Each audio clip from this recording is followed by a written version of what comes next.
Oui, alors ce qui est nouveau, c'est que, à l'initiative d'un parquet, qu'on puisse comme cela identifier à un instant T des personnes qui téléchargent des vidéos pédopornographiques.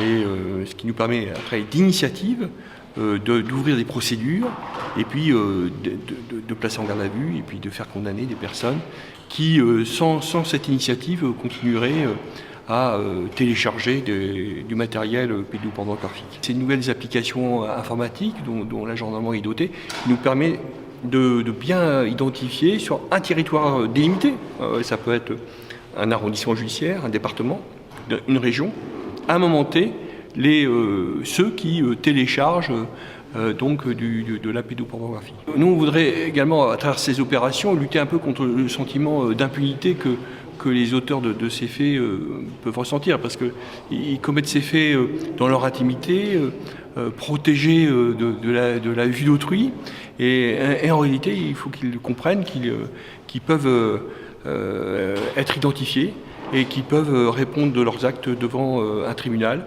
Et ce sont des actes graves. Le code pénal prévoit une peine pouvant aller jusqu'à 5 ans d'emprisonnement pour ce type de fait. Et ce qui nous a inquiété un petit peu au parquet d'Annecy, c'est qu'à travers des procédures, des perquisitions, on trouvait de plus en plus de matériel pédopornographique, et c'est la raison pour laquelle nous avons pris l'initiative de demander au groupe cyber de la section de recherche de Metz de mener cette opération. Voilà, lors des perquisitions, du matériel conséquent a été retrouvé. Plusieurs centaines de milliers de fichiers dans un domicile, c'est quand même conséquent. Et donc, on a affaire à une sorte de collectionneur aussi d'images et bien sûr il faut mettre fin à cela, parce que mettre fin à cela, c'est bien sûr protéger les jeunes victimes. Alors je m'engage à ce que cette opération soit une première, mais qu'elle soit surtout reconduite. Voilà.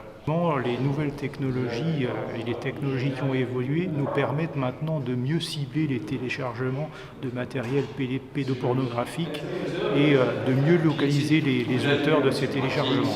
Désormais, nous avons la possibilité de cibler à l'échelle locale avec une précision géographique assez satisfaisante les auteurs de ces téléchargements. Donc vous avez 6000 gendarmes du point de vue national qui sont formés aux cyberenquêtes. Au niveau de la section de recherche, on a un groupe cyber composé de spécialistes qui maîtrisent des techniques d'avant-garde, si j'ose dire. Et donc effectivement, ce type d'enquête est mis en œuvre par ce type de spécialistes avec l'aide des gendarmes de brigade et des spécialistes aussi cyber de brigade. Comme toute enquête judiciaire, il faut ramener un individu devant la justice. Alors il faut ramener l'élément matériel, l'élément moral de ces infractions. Bien évidemment, l'élément matériel à l'heure du cyber, c'est parfois du matériel dans le cloud, c'est du matériel qui est téléchargé, donc il y a effectivement une petite difficulté technique, mais qu'on arrive à surmonter sur ces téléchargements. Sur le fond, il y a toujours la vision d'image ou de vidéo, donc je dirais en bout de chaîne, il y a toujours un petit peu la même chose. Maintenant, comme on l'a dit, les technologies de transmission évoluent, d'autres plus anciennes sont toujours utilisées ou reprennent de la vigueur, donc c'est à la charge des enquêteurs de trouver un petit peu ces méthodes qui existent ou qui sont utilisées actuellement.